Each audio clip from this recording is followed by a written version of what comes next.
মা হুয়ার রূহ, মুহাম্মদ আমাদেরকে বলে শোনাও রূহ কারে বলে, কেমন করে আসে, কেমন করে যায়, এ ব্যাপারে কি জানো বলো। 2 নাম্বার প্রশ্ন, মানহুম আসহাবুল কাহাফ, আসহাবে কাহাফ সম্পর্কে কি জানো। 3 নাম্বার প্রশ্ন, মান হুয়া যুলকারনাইন, যুলকারনাইন বাদশা সম্পর্কে কি জানো। আল্লাহর হাবিব সাল্লাল্লাহু আলাইহি ওয়াসাল্লাম বললেন গাদান উজিবুকুম, আগামীকাল বলে দেব। কি বললেন? সবাই বলেন উত্তরে কি বললেন? আগামীকাল বলে দেব। তো আগামীকাল সবাই এসে হাজির। বলো, 3টা প্রশ্ন রেখেছিলাম গতকাল, উত্তর বলো। আল্লাহর হাবিব সাল্লাল্লাহু আলাইহি ওয়াসাল্লাম বলতে পারলেন না, কারণ ওহী আসেনি। তিনি ছিলেন ওহী নির্ভর, dependent on wahi, dependent on revelation, guided by the wahi. তিনি এর পরের দিনে বললেন গাদান উজিবুকুম, আগামীকাল বলবো। এর পরের দিনে এরা এসে হাজির, উত্তর নাই। আল্লাহর হাবিব সাল্লাল্লাহু আলাইহি ওয়াসাল্লাম আবারও বললেন গাদান উজিবুকুম, আগামীকাল বলবো। এর পরের দিনে এরা এসে হাজির। এরকম 1 দিন 2 দিন 3 দিন নয়, টানা 15 দিন আল্লাহর হাবিব সাল্লাল্লাহু আলাইহি ওয়াসাল্লামের প্রশ্নগুলোর উত্তর করতে পারেন নাই। আল্লাহর হাবিব সাল্লাল্লাহু আলাইহি সাল্লামের নবুয়তি জিন্দেগিতে এত বিব্রতকর পরিস্থিতিতে তিনি কখনো পড়েন নাই। ইহুদিরা প্রতিদিন এসে হট্টগোল করে আর মক্কায় রটনা ছড়ায়, দেখো এই লোকটা যদি সত্যিই নবী হতো তাহলে তো উত্তর করতে পারতো, ঠিক কি না? যেহেতু উত্তর করতে পারে না, আসলে সে আসল নবী নয়, সে ভণ্ড নবী, মিথ্যা নবী। পড়েন না আউযুবিল্লাহ। 15 দিন পর আল্লাহ আয়াত নাযিল করলেন, ওয়ালা তাকুলান্না লিশাইইন ইন্নী ফাইলুন যালিকা গাদা ইল্লা আইয়াশা আল্লাহ। ও নবী, ভবিষ্যতের ব্যাপারে সামনে থেকে যখন আপনি ওয়াদা দিবেন, ওয়াদা দেওয়ার সময় ইনশাআল্লাহ শব্দটা মিলিয়ে দিবেন। সুবহানাল্লাহ পড়েন। আল্লাহর হাবিব সাল্লাল্লাহু আলাইহি সাল্লামকে শিখানোর মধ্য দিয়ে গোটা উম্মাহকে আল্লাহ শিখাইয়ে দিলেন যে ভবিষ্যতের কমিটমেন্ট যখন দিব, প্রমিস যখন দিব, প্রমিস দেওয়ার সময় কি বলবো? কি বলবো? আল্লাহর হাবিব সাল্লাল্লাহু আলাইহি সাল্লাম ইনশাআল্লাহ বলতে ভুলে গিয়েছিলেন। এজন্য 15 দিন, টানা 15 দিন ওহী আসে নাই। আল্লাহর হাবিব সাল্লাল্লাহু আলাইহি সাল্লাম একবার মসজিদে নববীতে ঢুকলেন, ঢুকেই দেখলেন সাহাবারা কথা বলছে। এক সাহাবী বললেন, আমার কাছে তো সবচেয়ে অবাক লাগে যে আল্লাহ তাআলা সর্বপ্রথম যে মানুষকে বানালেন ওনার নাম কি? সবাই পড়েন। তুমি মাটির আদমকে প্রথম সৃষ্টি করিয়া ঘোষণা করিয়া দিলে শ্রেষ্ঠ বলিয়া, তাই তো নূরের ফেরেশতা করে আদমকে সেজদা, ঠিক কিনা? তাই তো নূরের ফেরেশতা করে হে আদমকে সেজদা, সবার চেয়ে সম্মান দিলে মাটির আদমকে। আল্লাহু আল্লাহু তুমি জাল্লে জালালুহু, শেষ করা তো যায় না গে তোমার গুণগান। আল্লাহু আল্লাহু, সুবহানাল্লাহ পড়েন। এই সাহাবী বললেন যে আমার কাছে সবচেয়ে অবাক লাগে যে আল্লাহ তাআলা প্রথম মানুষ হিসেবে আদম আলাইহিস সালামকে বানালেন আর ওনাকে উপাধি দিলেন সফিউল্লাহ।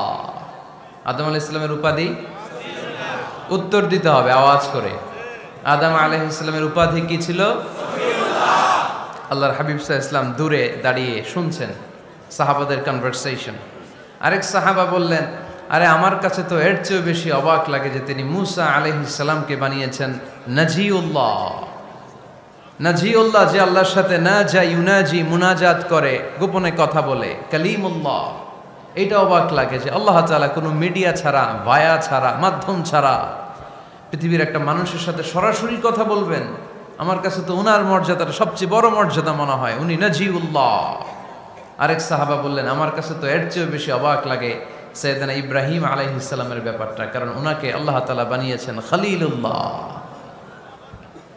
তাহলে একজনকে পাওয়া গেল সফিউল্লাহ, আরেক নবীকে পাওয়া গেল কালিমুল্লাহ বা নাজিউল্লাহ, আরেক নবীকে পাওয়া গেল খলিলুল্লাহ।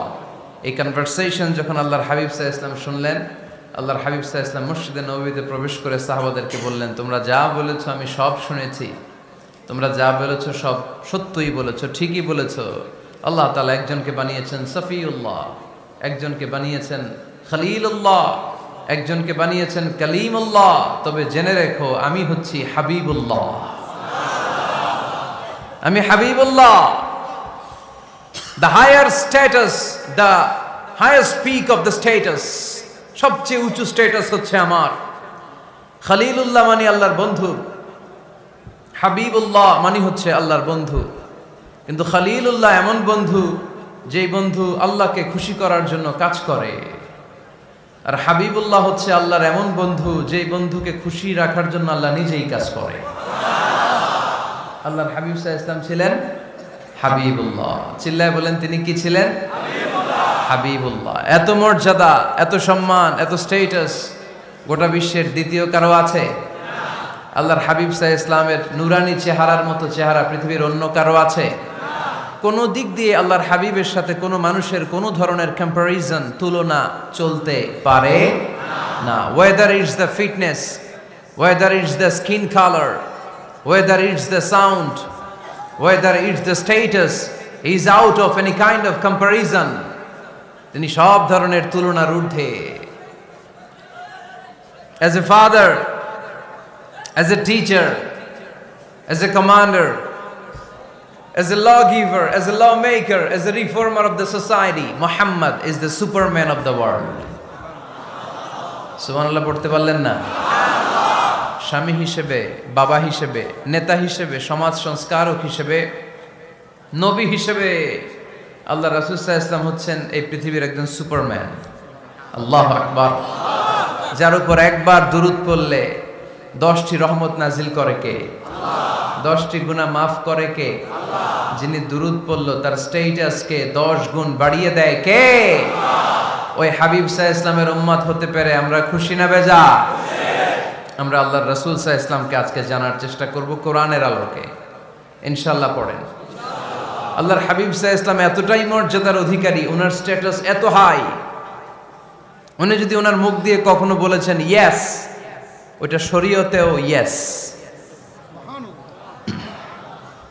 উনি যদি মুখ ফসকে কখনো বলেছেন নো, মানে না, এটা শরীয়তেও না। তার মানে উনি হ্যাঁ বললে এটা হালাল হয়ে যায়, উনি না বললে এটা হারাম হয়ে যায়। উনি আঙ্গুল তুললে চাঁদ ভেঙে 2 ভাগ হয়ে যায়। উনি জমিন থেকে পা উপরে উঠালে আল্লাহর আরশের দিকে মেরাজে চলে যায়। উনি এমন নবী, উনারে বাদ দিলে ইসলাম থাকে না, থাকে? উনি এমন রাসূল, উনারে বাদ দিলে কোরআন বোঝা যায় না, কারণ কোরআন ওনার উপর নাজিল করেছে কে? আল্লাহ। উনি এমন হাবিব যাকে বাদ দিলে হাদিস বোঝা যায় না, কারণ এই হাদিস হচ্ছে এই প্রিয় নবীর মুখনিসৃত বাণী, ঠিক কি না? উনি এমন রাসূল যাকে বাদ দিলে সালাত বোঝা যায় না, কারণ সালাত কেমন করে পড়তে হয়, আদায় করতে হয় বিশ্বনবী হাতে কলমে শিক্ষা দিয়েছেন, ঠিক কি না? এক সাহাবী সালাত পড়ছিলেন, সালাত পড়ে আল্লাহর হাবিব সাল্লাল্লাহু আলাইহি ওয়াসাল্লামের কাছে আসলেন।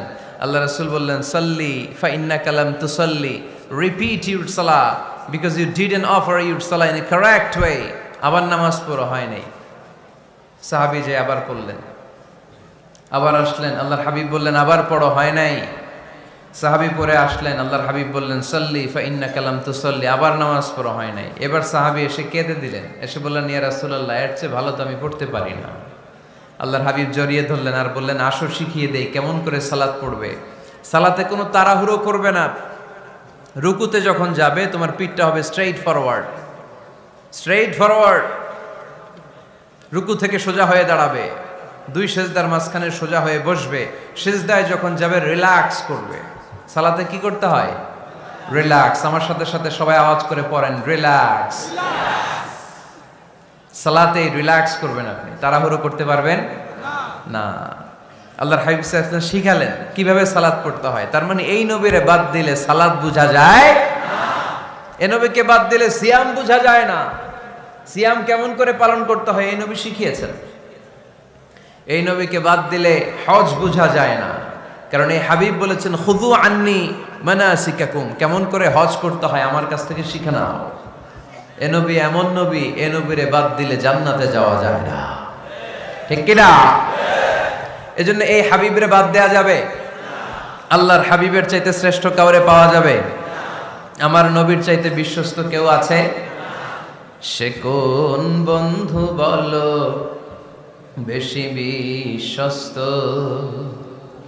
সে কোন বন্ধু বলো বড় বিশ্বস্ত, কার কাছে মন খুলে দেয়া যায়, কার কাছে প্রাণ খুলে দেয়া যায়, হওয়া যায় অতি আশ্বস্ত। তার নাম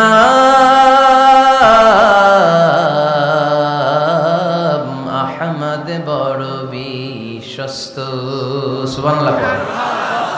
ওনার চাইতে বিশ্বস্ত গোটা দুনিয়ায় দ্বিতীয় কাউকে খুঁজে পাওয়া যাবে। এজন্য উনি যা নিয়ে এসেছেন ওইটাই আমাদেরকে ধরতে হবে, because he is our model. তিনি আমাদের সেলিব্রিটি, তিনি আমাদের মডেল। তিনি যেমন যেমন করেছেন তেমন তেমন করলে লাভ না লস? আওয়াজ করে বলতে হবে, লাভ না লস? এজন্য আল্লাহর হাবিব সাল্লাল্লাহু আলাইহি ওয়াসাল্লামের আদর্শই আমাদের আদর্শ, ঠিক কি না? ওমা আতাকুমুর রাসূলু ফাখুযুহু ওমা নাহাকুম আনহু ফান্তাহু।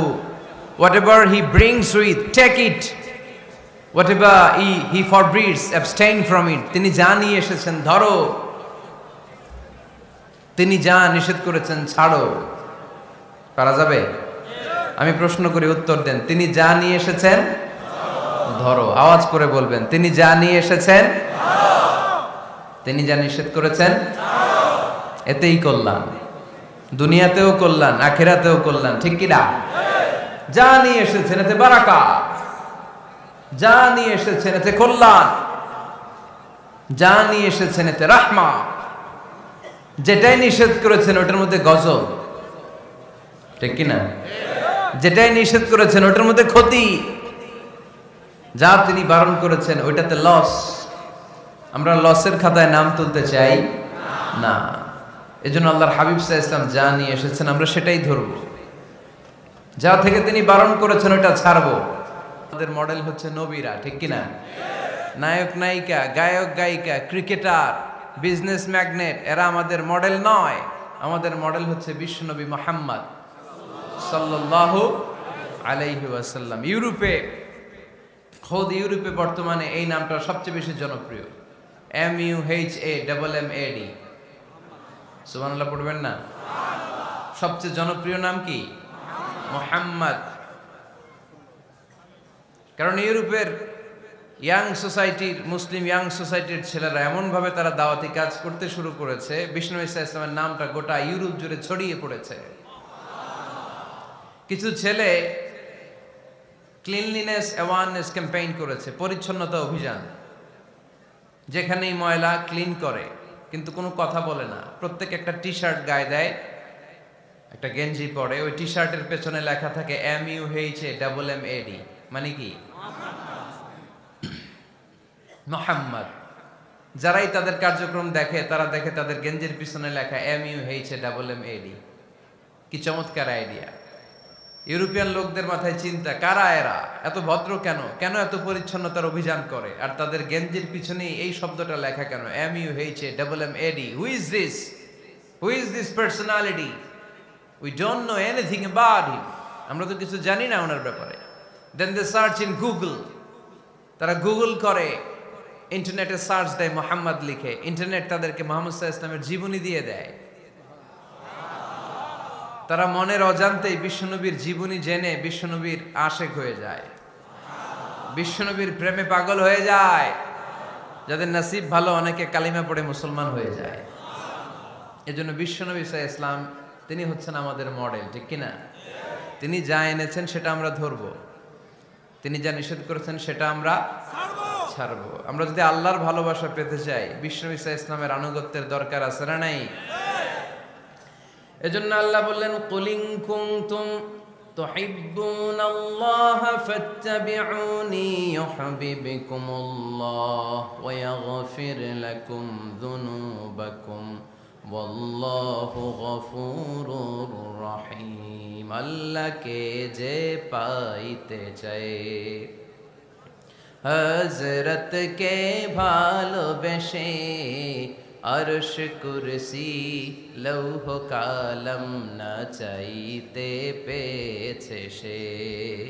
রসুল নামের রশি ধরে যেতে হবে আল্লাহর ঘরে। নদী তরঙ্গে যে পড়েছে ভাই দরিয়াতে সে আপনি মেশে। হযরতের অনুসরণে আরশ কুরসি লৌহ কালম না চাইতে পেয়েছে সে। সুবহানাল্লাহ পড়ে। এজন্য আল্লাহর হাবিব সাল্লাল্লাহু আলাইহি ওয়াসাল্লামের ভালোবাসা আমাদের অন্তরে থাকার দরকার আছে না নাই? আনুগত্যের দরকার আছে না নাই? তাহলে আল্লাহর ভালোবাসা পাওয়া যাবে, ঠিক কি না? আজকে আমরা কোরআনের আলোকে আল্লাহর হাবিব সাল্লাল্লাহু আলাইহি ওয়াসাল্লামকে চিনব। আমরা কোরআন থেকে জানার চেষ্টা করব তিনি কেমন ছিলেন, কেমন ছিলেন আমার প্রিয় রাসূল। কোরআনুল কারীম থেকে যদি আমরা বিষ্ণু ঈসা ইসলামের পরিচয় জানতে চাই, কোরআন সর্বপ্রথম আল্লাহর হাবিবের যে পরিচয়টা আমাদেরকে দিবে, কোরআন বলবে তিনি হচ্ছেন রাসূলুল্লাহ। আমাদের প্রিয় নবীর সবচেয়ে বড় টাইটেলের নাম কি? রাসূলুল্লাহ। সবাই আওয়াজ করে পড়বেন, টাইটেলটার নাম কি? রাসূলুল্লাহ। পৃথিবীতে এর চেয়ে বড় টাইটেল আছে? এমপি বলেন, মন্ত্রী বলেন, যাই বলেন না কেন, ধনকুবের বলেন, রাসূলুল্লাহর উপরে কোনো টাইটেল নাই, ঠিক কিনা? কেউ চাইলেই রাসূলুল্লাহ হতে পারে না, হতে পারে? আমরা সবাই মিলে যদি একজনের ভোট দেই, উনি তো রাসূল হয়ে যাবে, তাই না? হবে না? ভোট দিয়ে রাসূল বানানো যায় না? আমাদের মানব জাতির সাথে যদি জিন জাতি একাত্মতা পোষণ করে, মানব জাতি আর জিন জাতিও যদি ভোট দেয়, তাহলে তো রাসূল হবে। ফেরেশতারা যদি বলে আমরাও আছি সাথে, তাইলেও রাসূল বানানো যাবে না। তার মানে রাসূল ইলেকশনে হয় না, রাসূল হয় সিলেকশনে। আর সিলেক্ট করেন কে?